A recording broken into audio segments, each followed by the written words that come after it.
becoming a republic. I'm not going to talk about that, because that's a different issue. But at the same time, there was talk about Australia's currency, that is notes and coins, and who should or should not be on them.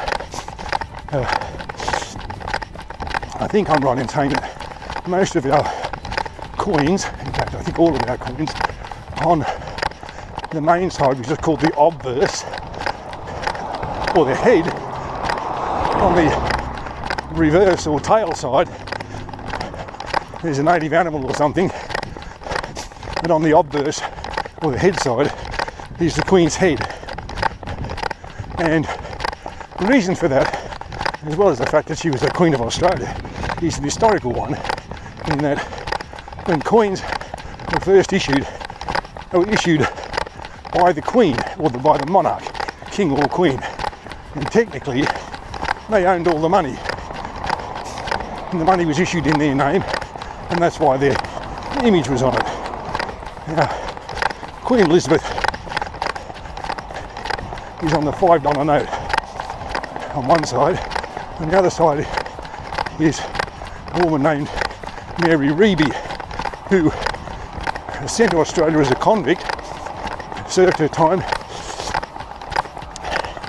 and did lots of interesting things, but is credited with forming Australia's first bank, which was called at the time the Bank of New South Wales, because all of Australia was called New South Wales at that time.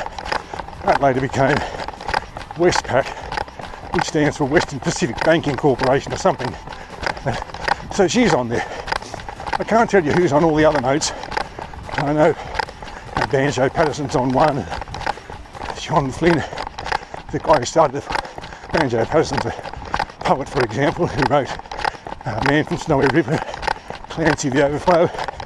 John Flynn is a guy, a minister, a religious minister, that is, and he's famous for having started the Royal Flying Doctor Service, or the Flying Doctor Service, which became the Royal Flying Doctor Service when the Queen came and gave it the royal blessing. So to get to the point of the story, there was talk that because the Queen was dead, we should take her off the $5 note, and there was some to do about whether Charles, who was the king, should go on the $5 note instead.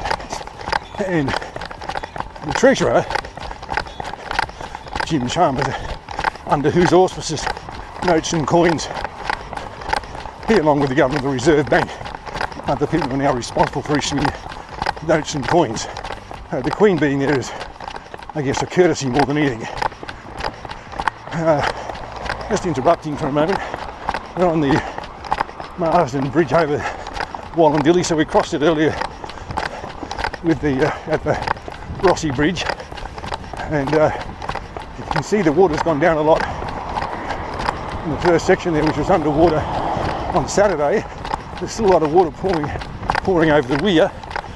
All that water eventually makes its way into Warragamba Dam and water storage for Sydney. So people in Sydney are having some trouble at the moment with flooding. There's more water to come to you. So getting back to the notes and so on, there was talk about whether they should take Queen Elizabeth off now that she was dead and replace her with her son. And the treasurer at the time said, well, that wasn't necessarily a given, it wasn't automatic that that would happen just because he was the king, which I don't think was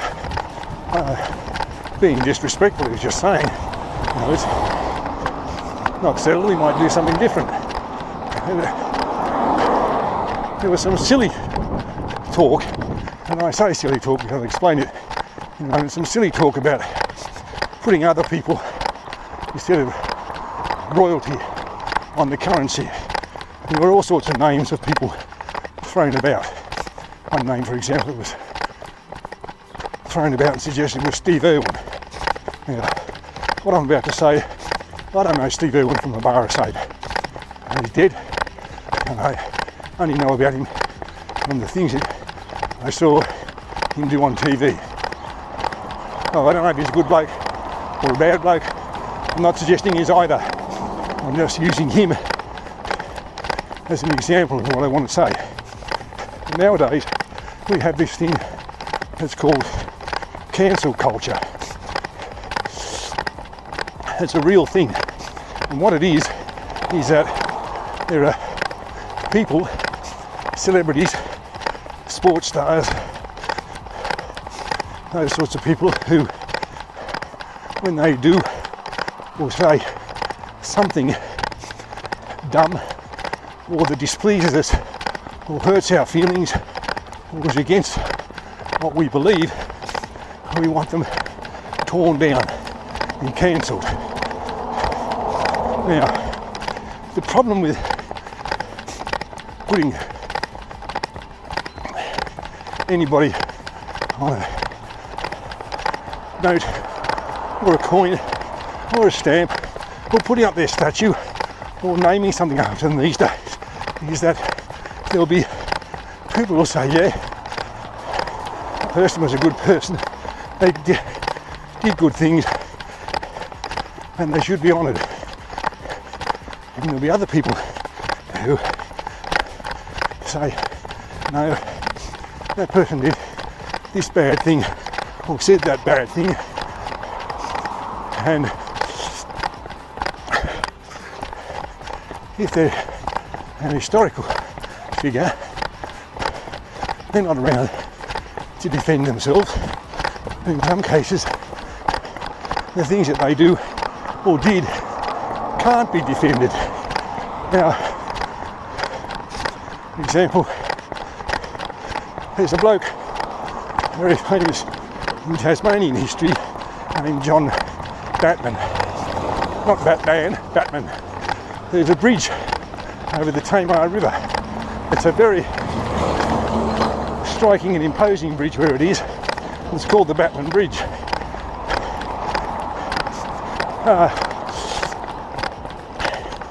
And John Batman, among other things, was sent by the Governor of Tasmania to Melbourne to design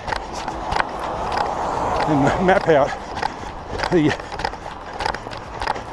what's now the CBD of Melbourne, which is why it's on a grid like it is. Much better planned than Sydney, for example.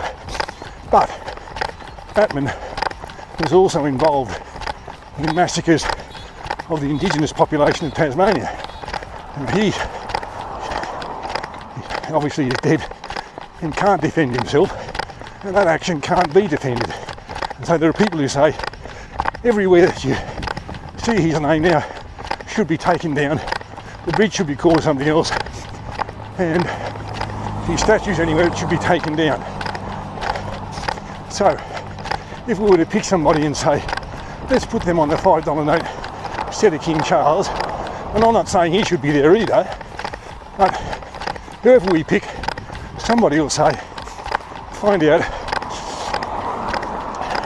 they said or did or thought a bad thing or a stupid thing or a dumb thing, or they offended somebody's feelings and therefore they don't deserve to be on the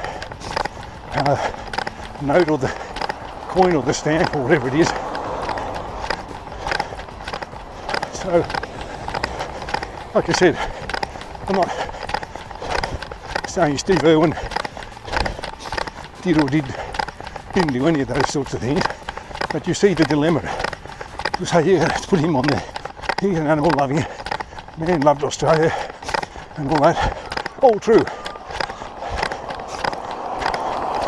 But if he never made an enemy in his life and never upset anybody in his life, it would be a surprise. So if we don't have historic people on our notes, coins, stamps and so on, anyone buys stamps these days too much, I guess. I mean, all of our coins, I think, have got native animals on them. Maybe what we should be doing is putting Australia's wonderful landscapes, natural environment on our notes. It's a baby of time when we never see those things again. I mean, things like the Great Barrier Reef, the Uluru, the Daintree, and Tarkine, those kind of areas. There are lots of great wilderness areas that could be depicted on the currency.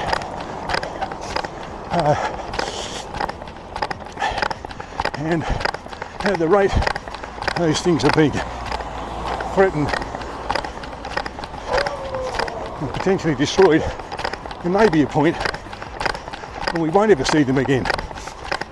But this cancel culture thing leads to the broader idea of celebrity worship and so on. And what happens when we find out that the celebrities that we worshipped are just ordinary human beings, and in some cases jerks, but ordinary human beings just like us. And I think particularly about sports people, and in particular footballers. They tend to throw this term around, role models, in relation to all sorts of people, but particularly people who play football. And in Australia, New South Wales, certainly the guys who played in the NRL. A couple of years back, I stopped taking interest in the NRL because it was a bit of a bad time during the coronavirus when players were all allowed to keep playing and earn their living while other people were losing their jobs, losing their incomes cut and so on. And the players at the club that I used to follow, the Dragons, were given a whole bunch of strict instructions after a victory. They were going to have a bye, and they were told to abide by all of the COVID protocols, and they chose not to. There was a great big party.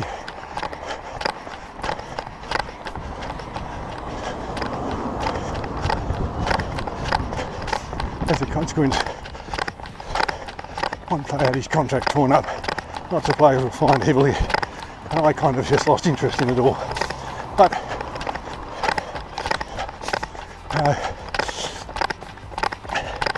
footballers, they're good at football, and then, like the rest of us, they're probably not too good at most of the other things that there are in life. Anybody who,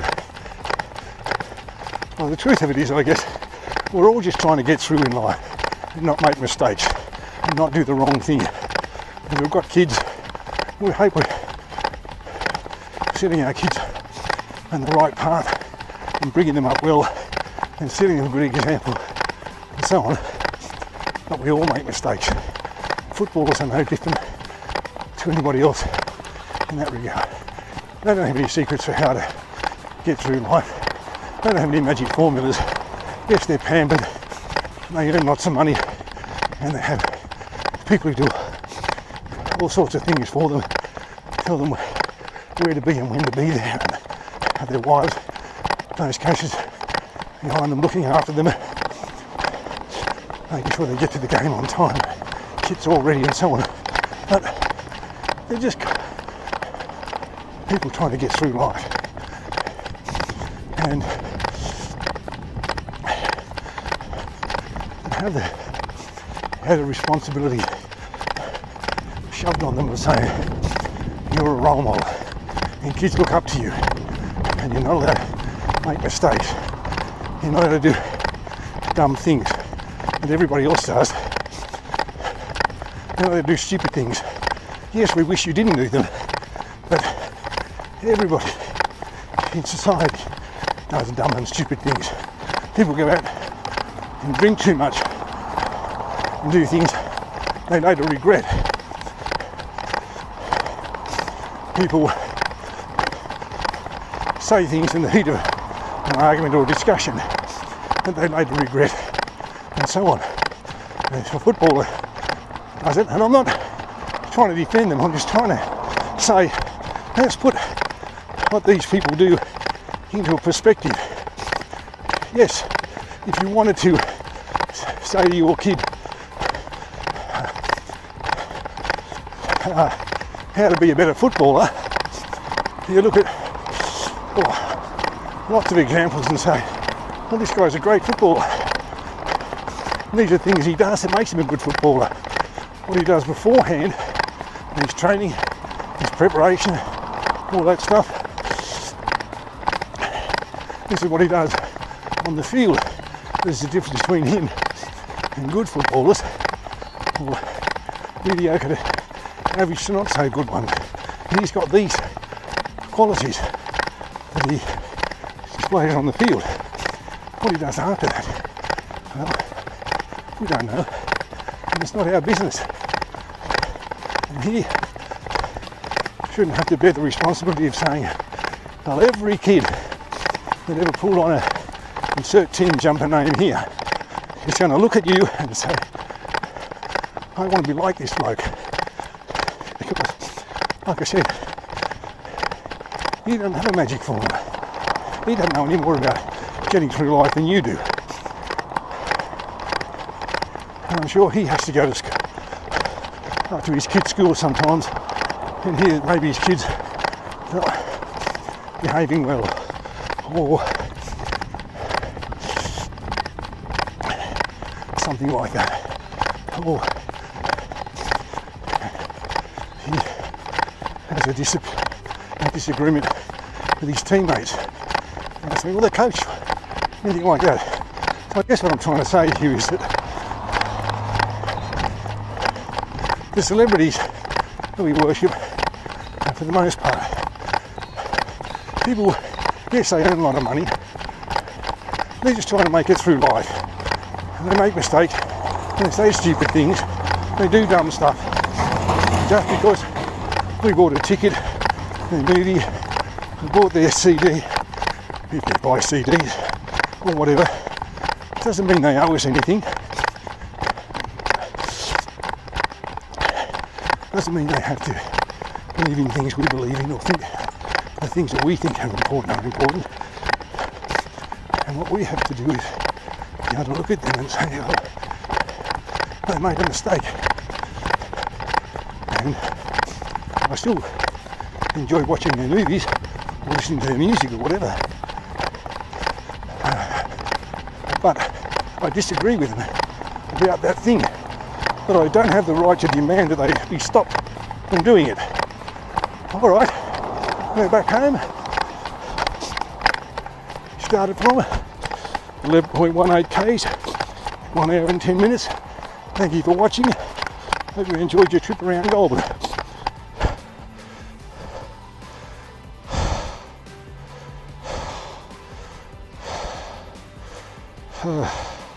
See the time in the zone in the red, which is good. I'll put all the other stuff up later. I'll upload the footage. I'll take my little walk now to cool down. I can let the camera run for a while. I'm glad I've done that. That course has been plaguing me and calling me, and I've been out there saying, come on, you should have a go at this one. And I'm glad I've done it and put that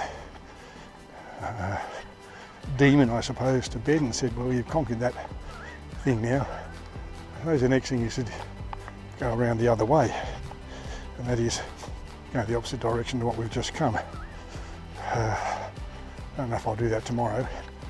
or I'll do something different, but I will at some stage do it the other way.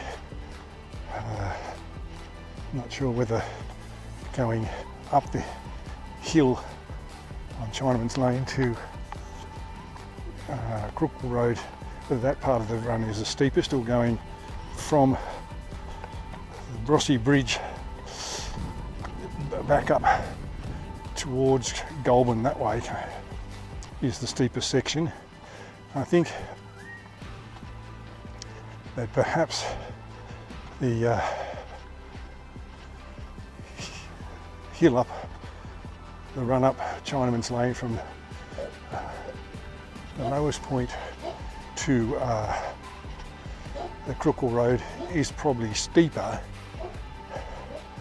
but more because it's shorter, if that makes any sense, than the other way around. I think the run from, say, crossing the Rossi Bridge, coming back in an easterly direction towards Goulburn, past the waterworks, the water filtration plant, and then down the front of Trinity and so on, is probably longer, not steeper. I guess when I finish fiddling around with the data and look at the map, because I have a map that one of the things that shows the elevation, I'll know for sure which is the steepest section of it. Alright, well, as I said, thank you for watching. I hope you've enjoyed your tour around Goulburn this morning. Hope you've had your 5 more questions about running answered. And my gibbering on about who goes on the $5 note and all of that has given you something to think about this morning. Something you might not have wanted to think about otherwise, might not even care about, but now that I put it in your head, it's given you something to think about. Enjoy your day at work, if you're off there now. And if you have any comments or feedback that you'd like to make about the video when it's uploaded, please feel free to do so. Thank you for watching.